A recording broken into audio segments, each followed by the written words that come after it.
bref moment durant lequel nous nous accordons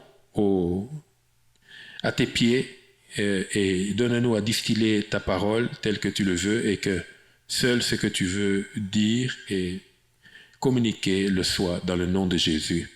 Amen. Alors je vais vous inviter, bien-aimés, à... Permettez que je...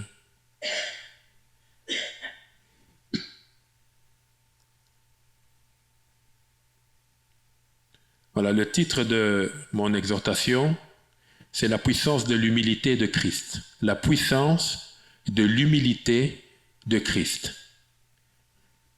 La puissance de l'humilité de Christ.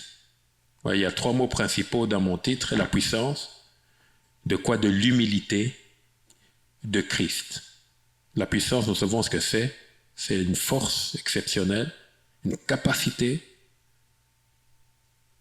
De l'humilité, je vais définir ça tout de suite en prenant la définition du dictionnaire, Robert. Et Christ, nous savons qu'il est le sauveur du monde. Vous savez, le Christ, c'est le oint. C'est celui que Dieu a préparé pour que le plan du salut soit effectif. Le plan du salut était préparé depuis. On ne peut pas mettre une date, parce que Dieu seul connaît s'il y avait une date ou pas. Mais le plan du salut est quelque chose qui était là et qui est venu rencontrer l'humanité pécheresse. Donc le Seigneur l'Éternel n'a pas été surpris. Il ne s'est pas dit, on fait comment maintenant pour trouver une solution? Il est solution. C'est un de ses attributs. C'est pour ça, si vous et moi, nous nous trouvons devant une situation compliquée, difficile, recommandons nos vies au Seigneur, recommandons la situation au Seigneur, recommandons nos besoins au Seigneur, parce qu'il est la solution. C'est un attribut, ça fait partie de sa nature. Il est solution, ce n'est pas un adjectif, ce n'est pas une capacité qu'il a, c'est ce qu'il est. Ainsi, quand il entre dans une situation, ou quand on lui permet d'entrer quelque part, vous avez la solution, qu'elle soit présente ou à venir. Il est, c'est ce qu'il est.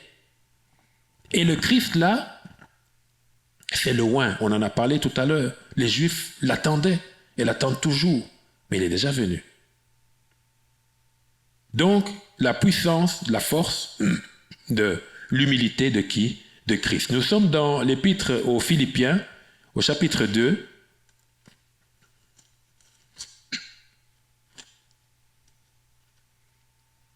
Épître aux Philippiens, au chapitre 2. Voilà, je préfère lire à l'écran. Alors, juste une petite introduction. Qui en est l'auteur? C'est l'apôtre Paul. L'apôtre Paul a écrit plusieurs épîtres. L'apôtre Paul n'a pas fait partie des apôtres qui ont marché physiquement avec Christ, mais c'est un apôtre selon Christ puisqu'il a rencontré Christ personnellement, mais à un autre niveau. C'est pas qu'il a touché la main de Christ, mais il a rencontré Christ, entendu de Christ personnellement, reçu son appel de Christ, son ministère de Christ et son mandat de Christ. C'est un apôtre de Christ. Alléluia. Alors, l'apôtre Paul a écrit plusieurs épîtres, des lettres, entre autres à Philippe. C'est une ville dans laquelle il est passé. Comme Éphèse, vous savez qu'à Éphèse, Paul a été directeur d'une école d'enseignement durant 2 ans, d'une école biblique, on va dire. L'apôtre Paul n'a pas été décrit comme quelqu'un qui a été pasteur d'une église. Par contre, ses fils, Timothée, Tite, étaient non seulement des pasteurs, mais Tite était même un évêque, c'est-à-dire il chapeautait des églises en Crète. Donc, il y avait des pasteurs. Bon, à l'époque, on disait plus anciens. Parce qu'un pasteur, c'est un ancien qui a pour responsabilité, qui a la première responsabilité du troupeau. C'est pour ça qu'un pasteur dans une église équilibrée doit être sous autorité. C'est très important. Nous ne le sommes pas encore parce que nous n'avons pas encore un collège d'anciens et de diacres, pourquoi pas, mais un pasteur doit être sous autorité. pour l'aider à être un bon pasteur. Donc Paul a écrit et il a vraiment fait le ministère avec des fruits. Un des exemples de ce qui s'est passé à Philippe, c'est quand Paul parle avec, vous savez, le centurion qui voulait se tuer là. Et Paul a dit non, ils étaient à Philippe.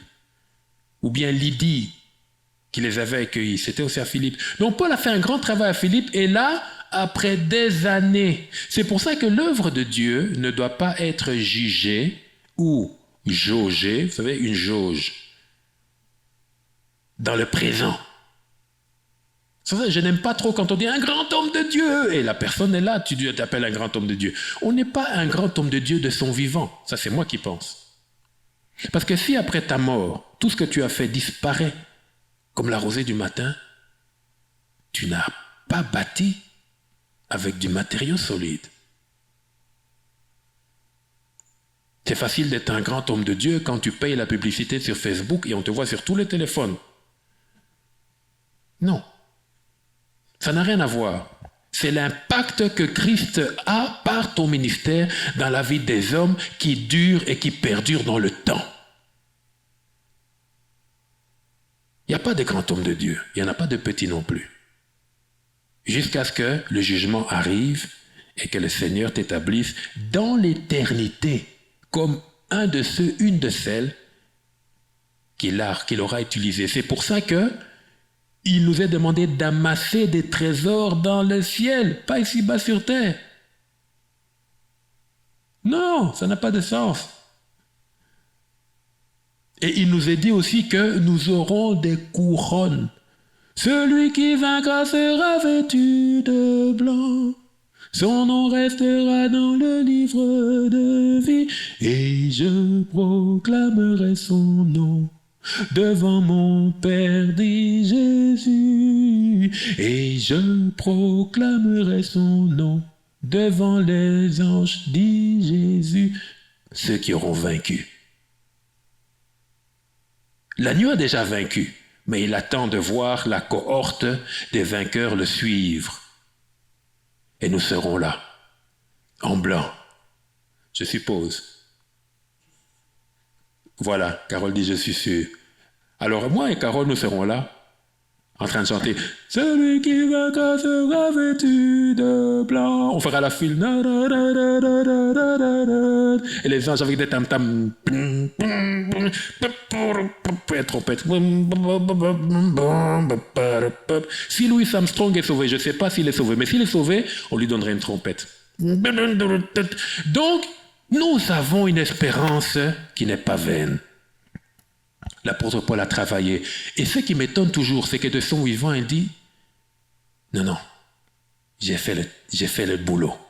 Je sais que la couronne de gloire m'attend. » Quelle espérance! Très certainement, l'Éternel aura dû lui dire que non, c'est bon.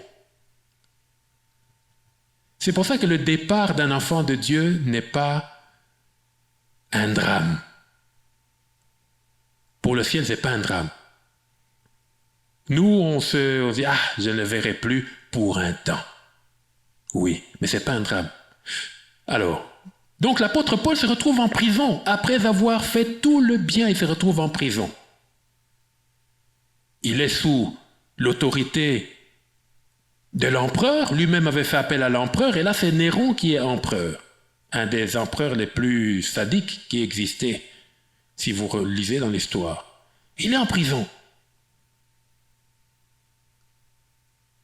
Mais quand vous lisez Paul, vous n'avez pas l'impression que c'est un homme en prison. Moi, si je suis en prison, que j'écris une lettre à l'église, je dirais, voilà, j'ai servi le Seigneur. Voilà ce qu'il m'a fait. Vous m'avez abandonné. Et où sont mes oranges? Même les oranges qu'on envoie aux prisonniers, vous n'en voyez pas. Et d'ailleurs, Paul ne se plaint pas. Il fait même pas allusion. Il fait allusion aux chaînes, pas comme une malédiction étant venue sur lui, mais comme quelque chose que Dieu lui avait dit, comme un sacrifice, comme une libation. Vous savez c'est quoi la libation? La libation, c'est une offrande que tu ne peux pas récupérer. Parce qu'il y a des offrandes qu'on pouvait récupérer. La libation n'est pas une offrande d'essence chrétienne d'abord. C'est une appellation. Il y avait des offrandes qu'on pouvait récupérer, par exemple les holocaustes. On prend tel animal, on le brûle, ensuite on l'offre au Seigneur, et puis les sacrificateurs peuvent récupérer la viande et la manger. Comme faisaient les fils d'Élie, mais eux, ils mangeaient avant même qu'il y ait offrande. Et Dieu a dit non. Mais une libation, c'est une offrande que tu verses comme de l'eau sur l'autel, ainsi tu ne peux pas la récupérer. Donc c'est pour dire, Seigneur, ma vie t'appartient jusqu'à la mort. Et Paul parle de libation. Et Paul se retrouve en prison après avoir fait du bien à plusieurs. Après avoir implanté, en tout cas le ministère comme celui de Paul, je ne sais pas si ça existera encore un jour, parce que quand vous voyez son parcours et ce qu'il a laissé comme fruit, c'est extraordinaire. Quelle puissance! Et dans cette lettre aux Philippiens, elle est un peu différente de certaines lettres, par exemple les Corinthiens. Paul écrit pour régler des problèmes. Les Thessaloniciens aussi, pour leur dire que, écoutez, changez votre vision des choses parce que vous aimez Dieu, mais vous abordez mal la chose. Parce que les Thessaloniciens ne voulaient plus travailler. Ah, Jésus va revenir, on ne travaille plus. Mais écoutez, c'est sérieux, travaillons jusqu'à ce qu'il revienne.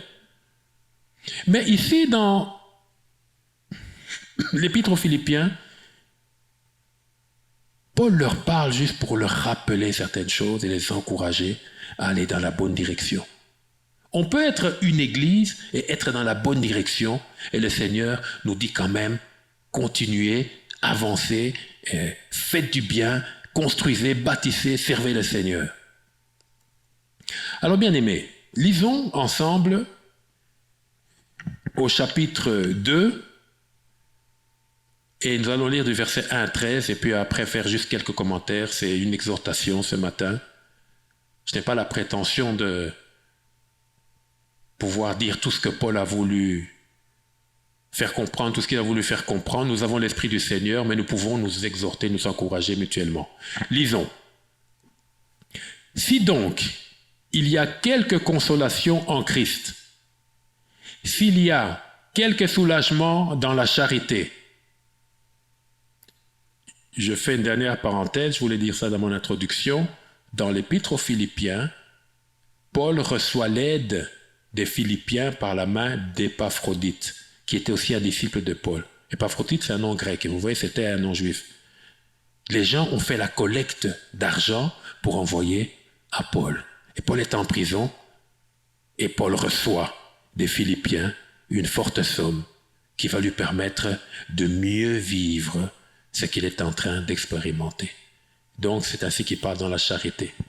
S'il y a quelque union d'esprit, s'il y a quelque compassion et quelque miséricorde, verset 2, rendez ma joie parfaite, ayant un même sentiment, un même amour, une même âme, une même pensée.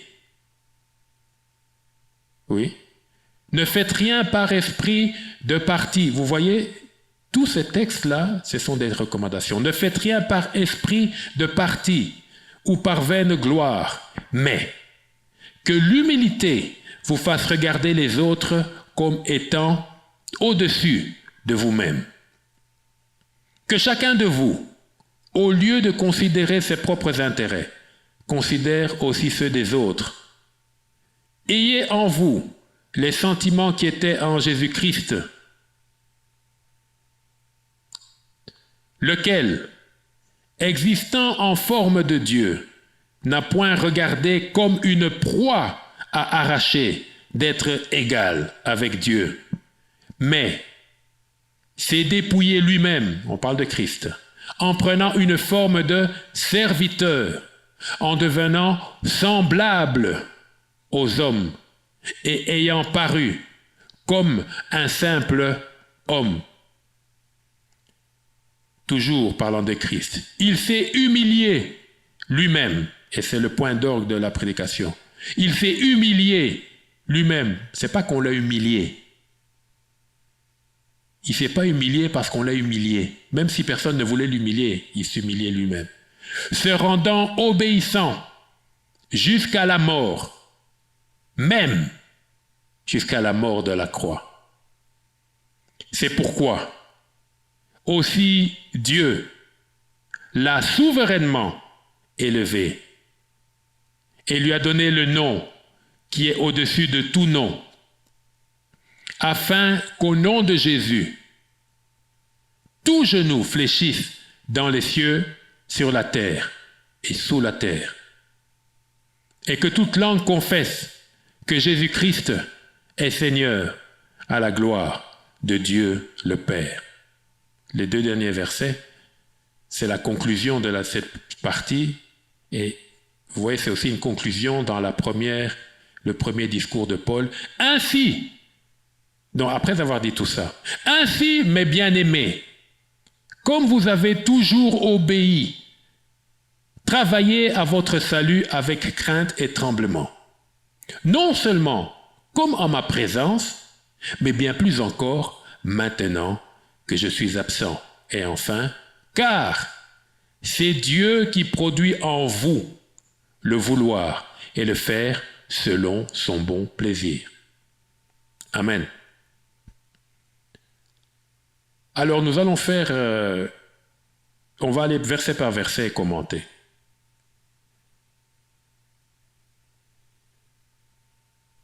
Oui, Thierry Daniel.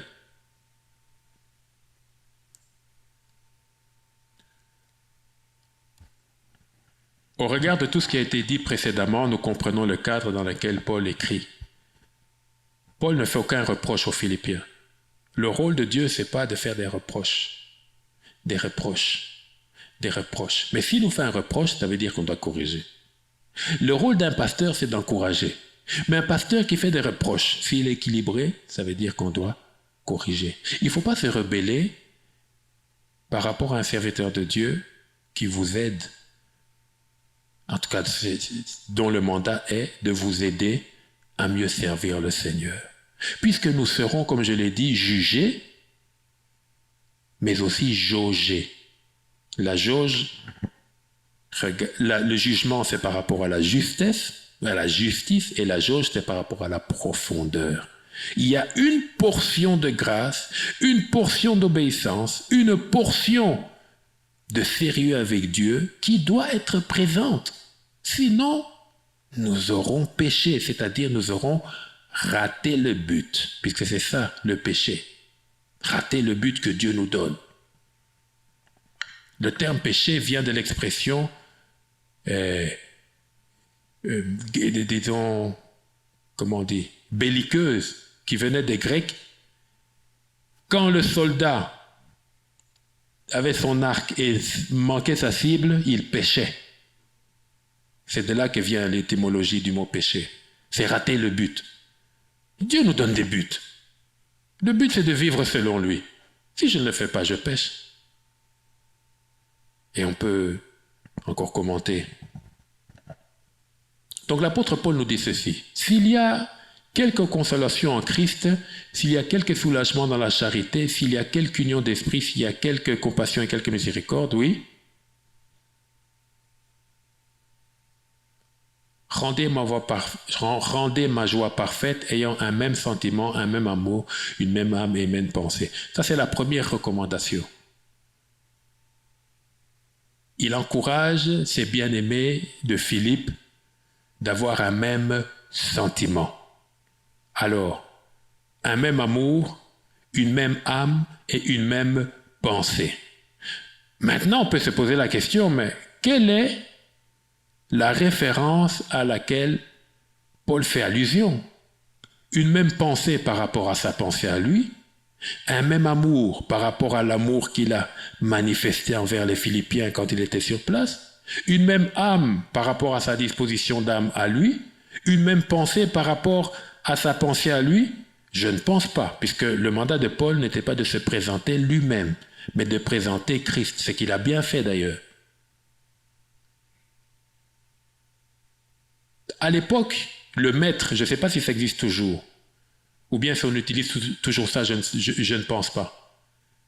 Mais quand le mètre, la mesure du mètre, 60 cm, bon, je sais en Amérique, c'était un peu différent, mais en Europe, quand le mètre a été inventé, la mesure, comme c'était l'industrialisation, tout ça, parce qu'à l'époque, on disait des pieds, des pouces, chaque nation, chacun avait sa manière de compter les distances. Et la modernisation, avec l'industrialisation, a demandé à ce qu'il y ait une mesure commune et parfaite. Et en Europe, c'était le mètre. Et ce mètre-là et c'était vraiment un mètre qui a été coupé et calculé. Et pour que ce mètre ne change pas, qu'il ne soit pas sous la pression, des pressions physiques, c'est-à-dire le climat, les intempéries, vous savez qu'en plus d'humidité, quand il y a plus... Ils ont pris ce mètre-là et en Angleterre, ils l'ont mis sous une cloche de verre. Ainsi, c'est ce qu'on appelle le mètre étalon. C'est ce qu'on appelait le mètre étalon. Donc c'est la mesure à laquelle il fallait se référer quand il fallait construire, quand il fallait bâtir, quand il fallait calculer. Et si jamais, pour une raison ou une autre, il y avait eu tremblement de terre, il y avait eu perte des mesures, on avait le mètre étalon auquel on pouvait se référer. Notre mètre étalon, celui que Paul propose, c'est Jésus. Donc, Paul encourage les Philippiens et nous encourage, afin que nous ayons le même sentiment qui était en Christ. Ailleurs, d'ailleurs, il nous est dit que ayez les sentiments qui étaient en Jésus-Christ. Un même amour, l'amour qui était en Christ. Une même âme, c'est-à-dire l'âme dans laquelle il y a notre intelligence, notre volonté et nos émotions.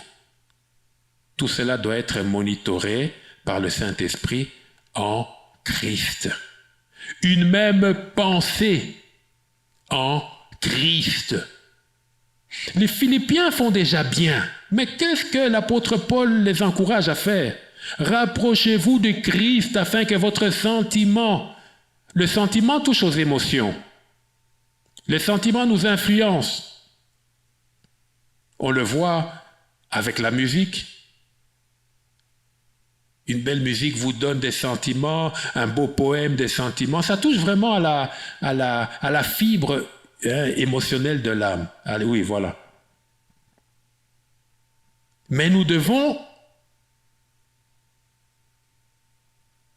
être influencés par Christ. Parce que Christ n'est pas un dictateur. Et nous savons qu'en nous, c'est son esprit qui agit. L'apôtre Paul nous dit aussi le même amour que Christ. De quel type d'amour s'agit-il? Puisque sur toute la panel de l'amour, il y a Eros, Pornéo et Agapé. Eros, l'amour charnel, et Pornéo, Philéo, l'amour filial, familial, et puis Agapé, l'amour sacrifice. Comme quand on dit on a un agapé, on a un repas. C'est-à-dire que tu arrives, tu vois un gros morceau de poulet, tu veux le prendre, tu laisses l'autre prendre le gros morceau. Tu te sacrifies. C'est l'amour. Mais souvent on ne fait pas ça, même le pasteur, regarde. Ou bien il dit, amenez-moi une assiette. Et là tout le monde mange. Et tu vois le protocole avec 2 grands plats pour les hommes de Dieu. Et le pauvre peuple. Les pauvres, regarde les gros hommes, les gros poulets, les grosses dindes passer sur la table des hommes de Dieu. Et attention à ne pas reproduire ça.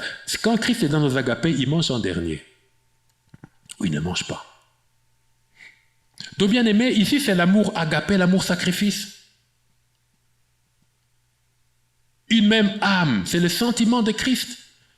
Est-ce que nos volontés, nos sentiments, nos émotions se confondent avec celles de Christ? Et une même pensée, pensons-nous comme Christ. Or, pour penser comme Christ, il faut avoir la pensée de l'Esprit. Il faut avoir la direction, la révélation de l'Esprit. Amen. Des fois, tu peux t'habiller. Tu penses que tu es habillé, tu as mis ta veste comme ça.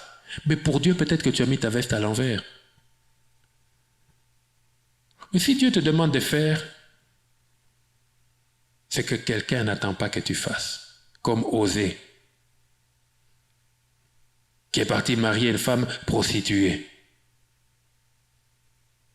Des Osée, tu as bien réfléchi? Il avait la révélation de Dieu. Ou qui a dormi sur un côté durant plus d'une année. Osée, pourquoi tu dors toujours du côté droit? C'est Dieu. N'attendons pas de Dieu qu'il s'habille de notre logique. Il est au-dessus de la logique. Il est au-dessus de la logique. Des fois, quand Dieu te dit non, c'est une grande bénédiction par rapport à ton oui. Des fois, c'est une grande bénédiction. Donc, l'apôtre Paul nous souhaite d'avoir le sentiment de Christ, d'être aligné à l'amour de Christ, qui est un amour sacrifice. C'est-à-dire, n'attends pas que les autres fassent pour toi, mais fais pour les autres. Et une même âme, une même pensée. La suite. L'apôtre Paul s'adresse encore aux Philippiens leur disant, et nous s'adressons à nous, ne faites rien par esprit de parti ou par vaine gloire. C'est-à-dire, ne marchez pas selon le monde. L'esprit de parti, c'est-à-dire cet esprit, avec mes mots, peut-être que quelqu'un expliquera ça mieux, mais pour vous-même. Hein, vous le faites dans l'intérêt dans un intérêt qui n'est pas nécessairement mauvais, mais Christ ne trouve pas son intérêt. Ou vaine gloire. Vous savez qu'il y a une vaine gloire. Le mot gloire fait allusion à la manifestation de Dieu. À chaque fois qu'il y a gloire, c'est-à-dire il y a quelque chose qui montre qu'il y a quelque chose d'extraordinaire qui s'est passé. Mais la vaine gloire,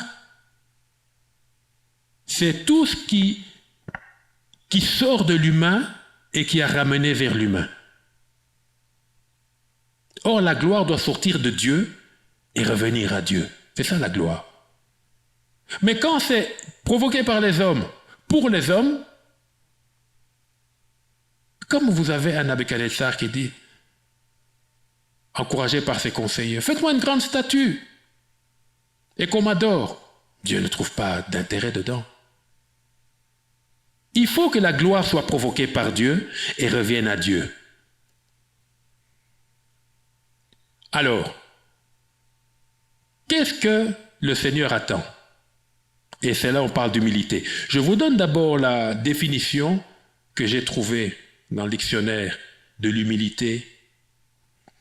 Je lis. L'humilité est une disposition d'esprit avec le petit e, donc esprit humain, où une personne reconnaît ses limites, ses faiblesses et ses réussites avec justesse. Contrairement à l'orgueil ou à la vanité, elle permet d'accepter ses erreurs et d'apprendre des autres sans... Oh, il y a un mot que j'ai oublié de mettre sur ma tablette. Et d'accepter ses erreurs et d'apprendre des autres. Point. Donc l'humilité, ici, en français, nous est décrite comme une disposition d'esprit. Donc l'humilité ne vient pas avec la prière déjà. Mais elle peut venir avec l'aide du Saint-Esprit. Mais l'humilité, on peut décider de devenir humble. Et le Saint-Esprit peut nous aider à être humble.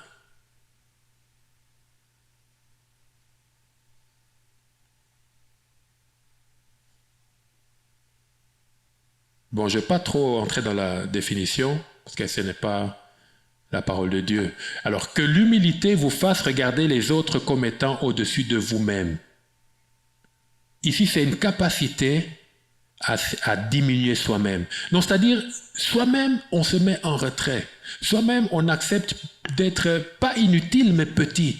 Soi-même, on accepte d'être serviteur ou servante. Soi-même, on accepte d'être celui ou celle par qui la chose passera sans même en bénéficier.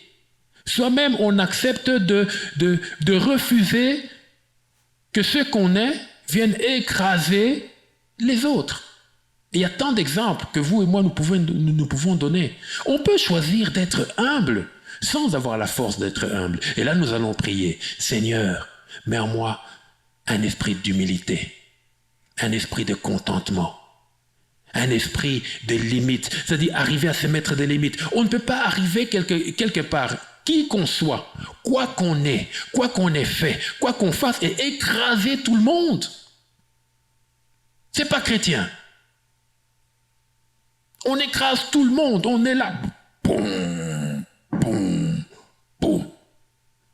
Et même si on est élevé en dignité, on doit faire en sorte, pour un enfant de Dieu, on doit faire en sorte de rester dans les rails de la chrétienté. Tout honneur n'est pas à accepter. Tout honneur n'est pas accepté. Quand on est enfant de Dieu, on doit pouvoir se priver, se retirer, se contenter, se soumettre, s'effacer, même se cacher, même se taire. Dieu n'a pas besoin de personnes toutes puissantes, mais de personnes disponibles à communiquer sa puissance. C'est pour ça que ce que nous sommes dans le monde, dans les séculiers, qui est une très bonne chose, parce que le fait que nous soyons élevés en dignité, que nous ayons telle capacité et que nous ayons telle chose, c'est une bénédiction. Mais si notre bénédiction vient pour écraser le faible ou l'ignorant, nous ne faisons plus l'œuvre de Christ. Et l'apôtre Paul fait allusion à ça. Il en parle aux Philippiens. Est-ce que les Philippiens avaient un problème? Peut-être pas, mais ici, c'est un conseil, une recommandation que l'Esprit donne à chacun d'entre nous. Mais que l'humilité, donc c'est par l'humilité que nous pouvons regarder les autres comme étant, pas nos égaux, mais au-dessus de nous-mêmes. Et l'apôtre Paul sait de quoi il parle. Lui qui était disciple de Gamaliel, lui qui avait le verbe facile, lui qui avait une intelligence sublimée, parce que pour écrire ce que Paul a écrit, il faut avoir été préparé par Dieu. Mais quand il va à Jérusalem, Paul est arrivé 2 fois à Jérusalem pour se faire accepter de qui? De personnes qui pour la majorité étaient pratiquement illettrées. Quels étaient les lettrés parmi les apôtres quand Christ a fait ses 3 ans de ministère sur terre? Il y avait par exemple Matthieu, c'était un collecteur d'impôts. Il devait être un lettré. Mais les autres, je ne connais pas tout. Judas, je ne sais pas. Mais Judas devait quand même avoir une expertise, même s'il a mal utilisé. Mais les autres, au lieu de dire le papa, il dit la papa. Oh, t'as pas été à l'école? Mais Dieu l'utilise. Pierre, un pécheur, Pierre devait être un homme brut. Pas brutal, mais brut. Vous voyez, il y a des gens bruts comme ça. Vous êtes là à table, vous prenez votre couteau, Pierre, il prend... Ce sont mes commentaires. Hein. Dieu me regarde. Il devait être un peu brut, là. Ça se voit son tempérament. Jésus lui dit, il est temps que je m'en aille. Je dois accomplir l'œuvre du Père. Ah, toi aussi, dis. Non, tu n'iras pas, on va t'aider. Toujours avec une épée ici. Un pécheur avec une épée. On ne comprend rien de l'évangile. Mais, Paul, quand il devait faire accepter son ministère, 14 ans après, imaginez-vous, 14 ans après, Paul a fait le ministère. Il sentait qu'il y avait une barrière. Je dois être reconnu par mes pairs. Et Paul est descendu à Jérusalem une première fois. Il a rencontré qui? Pierre et Jacques, le frère du Seigneur. Et Jean. Quelle humilité! Oui, mais Pierre, c'est qui? Bien sûr, il a marché avec le Seigneur, mais moi, je suis Paul. Dieu a aidé Paul à descendre. D'abord, il a rendu aveugle. Et il fallait que ce soit un homme qui n'était pas de sa trempe qui vienne faire tomber ses écailles. L'humilité est une puissance plus que la bombe atomique, plus qu'une grenade. Mais que l'humilité vous fasse regarder les autres. Qui sont les autres? Les autres. Moi et les autres. Les autres. Étant au-dessus de vous-même. La suite.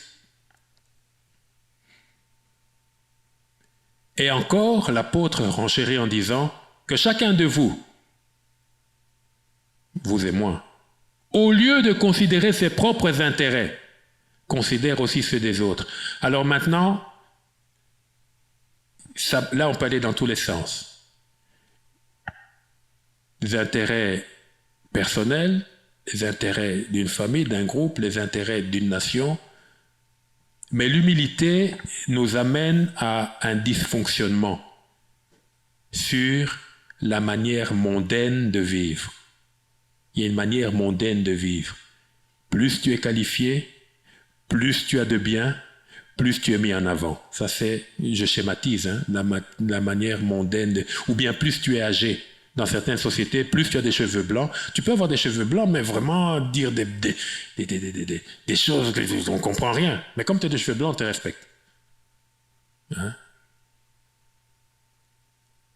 Mais le Saint-Esprit vient amener un dysfonctionnement dans notre manière de vivre pour nous ajuster à la vie de Christ. Nos propres intérêts.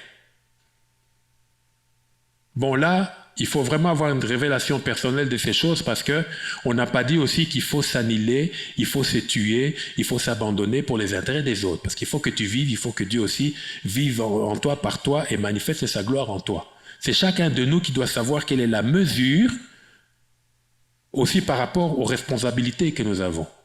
Par exemple, en tant que parent, on ne peut pas dédouaner de ses responsabilités parce que non, et je dois aussi voir les intérêts des enfants. Non, si tu sais que c'est pas bien pour l'enfant, tu l'assois, tu lui dis non, ça c'est pas bien. C'est un exemple. Ici, il faut vraiment que le Saint-Esprit nous aide, mais la règle générale, c'est que nous ne devons pas considérer que nos intérêts. Et comment s'assurer que, tout en considérant nos intérêts, nous sommes dans le bon avec nos relations avec autrui? C'est parce que nous considérons les autres comme supérieurs à nous. Donc, automatiquement, ça nous obligera à vivre d'une certaine manière, à fonctionner d'une certaine manière, à parler d'une certaine manière, à nous conduire d'une certaine manière. Amen. C'est pour ça qu'il nous faut être spirituel, pas seulement religieux. Pas seulement chrétien. C'est pas parce qu'on est chrétien qu'on est spirituel, puisqu'il y a des chrétiens charnels. Il faut être spirituel. Et la seule manière d'être spirituel, c'est marcher selon l'esprit. Et le seul moyen que le Saint-Esprit utilise, pas le seul, mais un des moyens principaux, c'est la parole de Dieu. Il ramène à notre souvenir la parole de Dieu qui est pour nous la règle de foi et de conduite. Comment dois-je croire? Qui dois-je croire par rapport à ce que la parole de Dieu me dit? Comment dois-je marcher selon ce que la parole de Dieu me dit? Le Saint-Esprit ne me conduira jamais en dehors de la parole de Dieu. La suite. Là maintenant, non, avant. Tout ce qui a précédé pour l'apôtre Paul, c'était un couloir qui nous amène vers Christ. Comme un entonnoir. Vous voyez, principalement les épîtres de l'apôtre Paul sont en entonnoir. Il commence par la louange, il commence par l'élévation de Christ, par complimenter les personnes à qui il s'adresse, encourager les personnes à qui il s'adresse. S'il faut corriger, il corrige. S'il faut, et puis, il nous amène toujours à l'essentiel, Christ lui-même. La personne de Christ, c'est je ne vais pas dire l'élément essentiel, mais c'est l'essence même, c'est le sujet. Il fait en même temps le sujet, l'objet, le complément, l'attribut. C'est tout. Christ est tout. Tout. Il n'y a rien d'autre en dehors de Jésus-Christ. Il n'y a rien d'autre que Jésus-Christ. Même dans l'éternité, c'est le seul nom qui est connu, qui est glorifié, qui est sanctifié. Il n'y a que Jésus. Ici, je parle d'un point de vue humain, du point de vue de l'Église, bien sûr. Parce que ce n'est pas le Saint-Esprit qui nous a sauvés, c'est Jésus. Ainsi, nous adorons Jésus par l'onction de l'Esprit. Ce n'est même pas le Père qui nous a sauvés, il a envoyé son Fils. Et il a fait de son Fils notre Seigneur. Et si nous avons accès au Père, c'est par le Fils. C'est pour le Fils, c'est avec le Fils. Je pensais que quelqu'un allait dire Amen. Ça, c'est la clé même de l'Évangile. C'est même la clé de voûte de l'Évangile. Sans ça, il n'y a plus d'Évangile. Des guérisons sans Jésus, ça n'a pas de sens. Puisque Jésus amène le salut. Et dans son salut, il y a la guérison. Mais le salut nous emmène dans l'éternité. Être guéri et rester sur terre pour mourir et ensuite être jugé et jeté en enfer, vous avez pris le mauvais chemin. C'est pour ça, tout ce qui nous arrive sur terre, tant que Jésus est là et que tu te confies à Jésus, tu ne seras jamais écrasé, annihilé, tu ne disparaîtras pas. Peut-être que le Seigneur te fera passer par des sentiers par lesquels tu ne voulais pas passer, mais il te fera arriver là où il veut te conduire. Il n'y a rien de philosophique dedans, c'est la foi. Je crois en la parole de Dieu. Pourquoi? Parce que c'est Dieu lui-même. Et il a fait ses preuves comment? Celui qui est mort est ressuscité. Pourquoi crois-tu à l'Évangile? Mais Jésus, lui, il a fait ses preuves. Mahomet n'est pas ressuscité, Bouddha n'est pas ressuscité, X ou Y n'est pas ressuscité. Il n'y a que lui, il est ressuscité. Donc, l'apôtre Paul nous amène à Christ. Et c'est là où, vous voyez, on arrive à la moitié de notre texte. Il commence maintenant à décrire Christ. Il a dit, non, vous, faites comme ça, faites comme ça, faites comme ça, et ça va vous amener à devenir comme celui que nous adorons, celui qui m'a mandaté pour vous parler de lui. Lequel? Christ. Existant en forme de Dieu, n'a point regardé comme une proie à arracher d'être égal avec Dieu. Que veut dire cette expression? Nos traductions francophones sont assez faibles. Alors, il y a tout un débat dessus, mais ici, ça veut dire quoi? Ça veut dire que Christ, quoique Dieu, s'est fait homme, tout en étant pleinement Dieu. C'est ça, existant en forme de Dieu. C'est pas qu'il a pris la forme d'un perroquet, après la forme d'un dieu, après la forme d'un hippopotame. Non. C'est Dieu. Toi, tu vois un homme, mais c'est Dieu. Non, c'est pas Dieu, il dit. Non, il est né à Bethléem. Non, c'est pas Dieu. Non, c'est pas Dieu. C'est Dieu. Existant en forme de Dieu. Et tout ça, c'est par rapport à l'humilité, n'est-ce pas? Comment Christ a-t-il exercé son humilité sur terre? Il a existé tout en étant Dieu, mais il s'est fait homme. Tout en étant pleinement Dieu, mais sans montrer qu'il était Dieu. On n'a connu que Christ est Dieu par ses œuvres.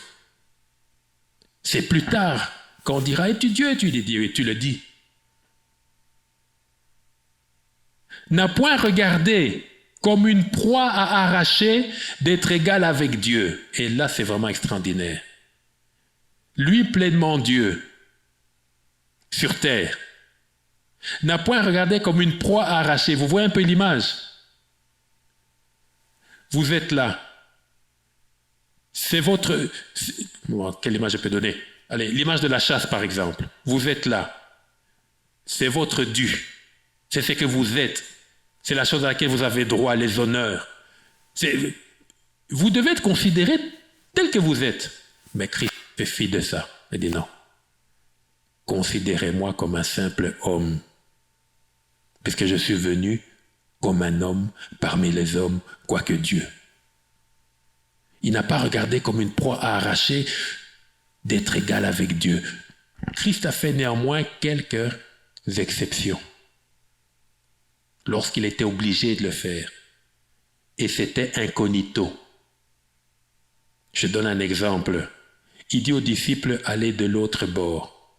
Les disciples, dans leur pagaille, ils prennent toutes les barques. Il devait coller une barre quand même à Christ. Le Christ est obligé de les suivre. Il n'y a plus de bateau. Qu'est-ce qu'il fait? Il marche sur l'eau. Là, c'est comme s'il enlève son manteau d'humanité et il manifeste pleinement sa divinité. Et vous savez, quand Pierre a vu ça, il s'est essayé à marcher sur l'eau.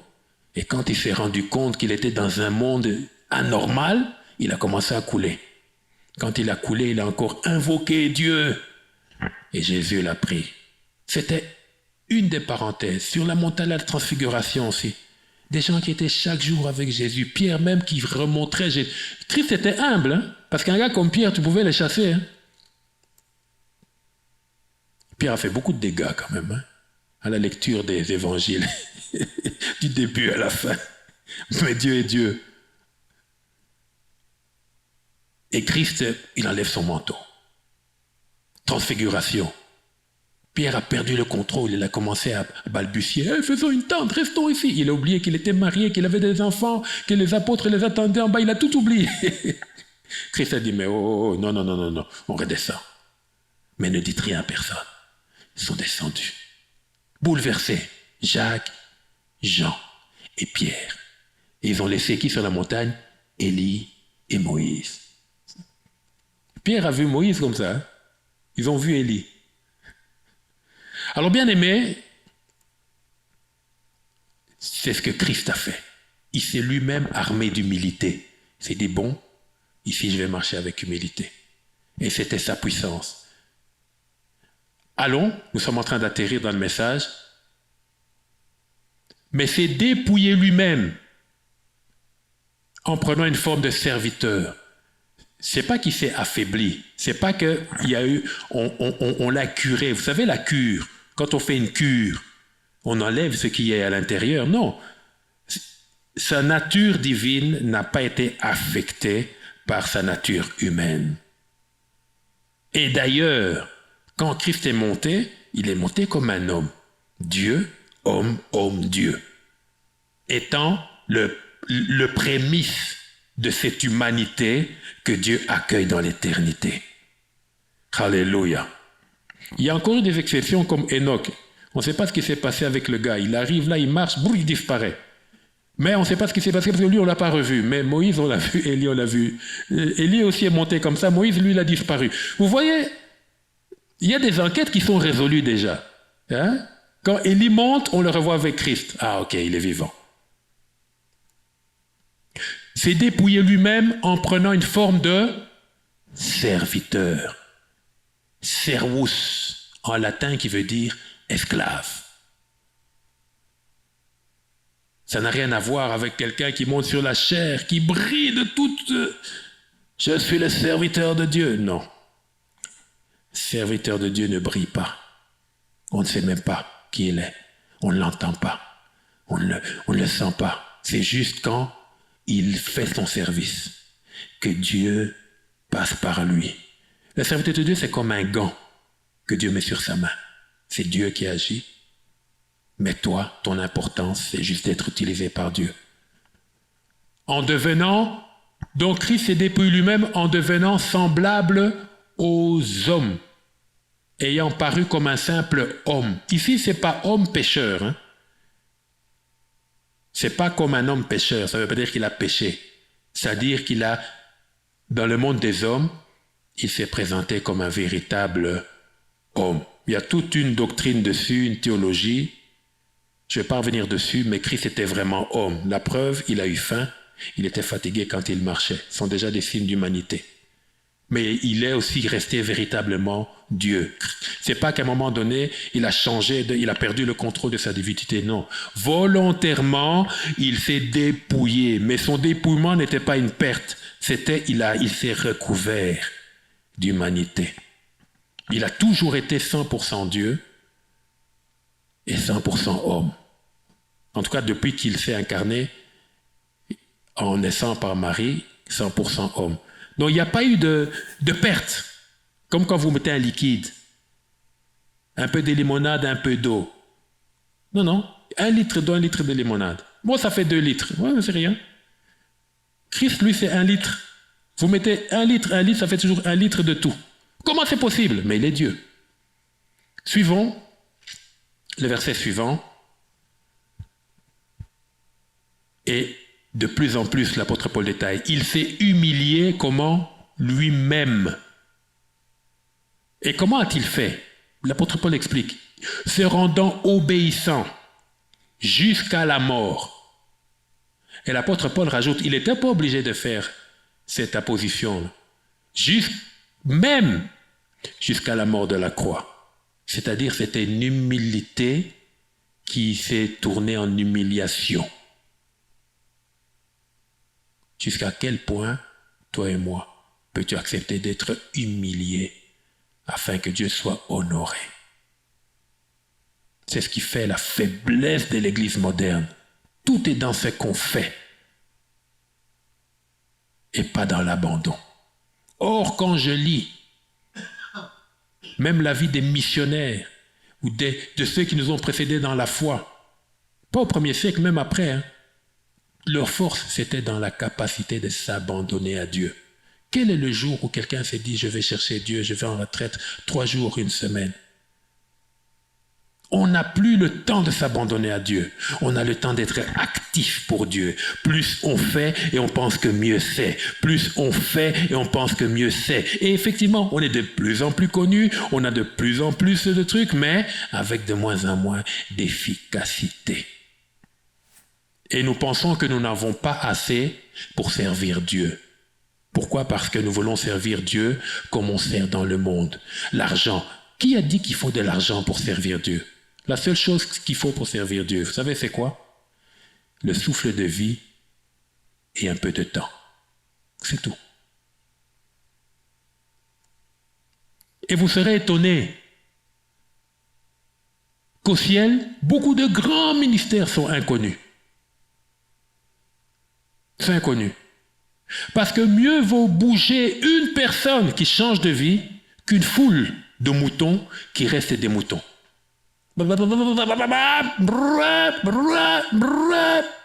Conférence. Et à la fin, tu deviens au ciel. Qui es-tu?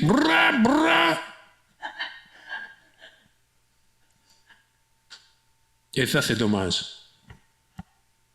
Nous, quand on s'est convertis, on nous obligeait à ceci. Moi, quand je suis entré dans l'église dans laquelle je suis devenu pasteur, je servais déjà Dieu. Dès que je suis arrivé, ils ont dit, ok, assieds-toi. Affermissement, l'ABC de la foi. On m'a repris, et j'ai monté, et j'ai fait mes classes, ce qui est tout à fait naturel. Dieu n'a que faire d'un mouvement, d'une pseudo-gloire. Il n'en a que faire. Ce qu'il veut, c'est des vies changées. Mieux vaut une vie changée qu'un grand mouvement évangélique qui ne porte pas un fruit, qui demeure. Ça peut porter un fruit, mais si ça ne demeure pas, c'est pas bon. Allez, on va atterrir. Je vais faire moins de commentaires. Oui, Sir Daniel. C'est pourquoi aussi, et ça c'est la conséquence que nous connaissons tous, c'est pourquoi, au regard de tout ce qui a été fait précédemment, Christ s'est humilié lui-même. Il n'y avait pas une force qui pouvait humilier Christ. Qui? Le diable. Il l'aurait fait depuis longtemps. Personne. Mais Christ lui-même, il est monté à la croix. Les soldats romains pensaient que c'est eux qui le crucifiaient. Bien sûr, parce qu'une offrande ne peut pas s'offrir d'elle-même. Il s'est laissé, comme il écrit dans Ésaïe, comme un mouton qu'on mène à l'abattoir. Et le pauvre Simon de Cyrène qui venait du champ, Christ fait tomber la croix, on le prend, on le met là, comme un additif. Comme on disait hier dans les yaourts, on rajoute des trucs pour que le goût soit mieux. Simon de Cyrène, c'est pas Dieu qui voulait que Simon de Cyrène soit là. Hein? Dieu a permis. Mais c'est un soldat romain qui dit « va aider le gars !» Pourquoi? Parce que pour lui, c'était, même si on va le crucifier, mais qu'on l'aide quand même. Et puis, sur un petit temps, Simon de Cyrène l'a aidé et puis il s'est retiré. Christ a payé le prix seul. Et la conséquence, Dieu l'a souverainement élevé. Souverainement, c'est-à-dire avec une couronne de gloire. Et il lui a donné le nom, j'en passe, la croix, résurrection. Mais la conséquence, c'est quoi? Quand Christ est remonté s'asseoir à la droite du Père, c'était avec une autre dignité que celle qu'il avait précédemment. Parce que là, il lui a été rajouté la dignité comme roi, comme ayant accompli l'œuvre du salut pour l'humanité. Avec une couronne. Ouais, la puissance de l'humilité amène à une vraie gloire de Dieu. Et il lui a donné le nom qui est au-dessus de tout nom. Et regardez, il y a quelque chose de bizarre qui est écrit. Allons-y au prochain verset. Et je ne savais pas que c'était possible. Afin qu'au nom de Jésus, tout genou fléchisse. Où ça? Dans les cieux. Donc il y a honneur. Sur la terre. Mais même sous la terre. Même sous la terre.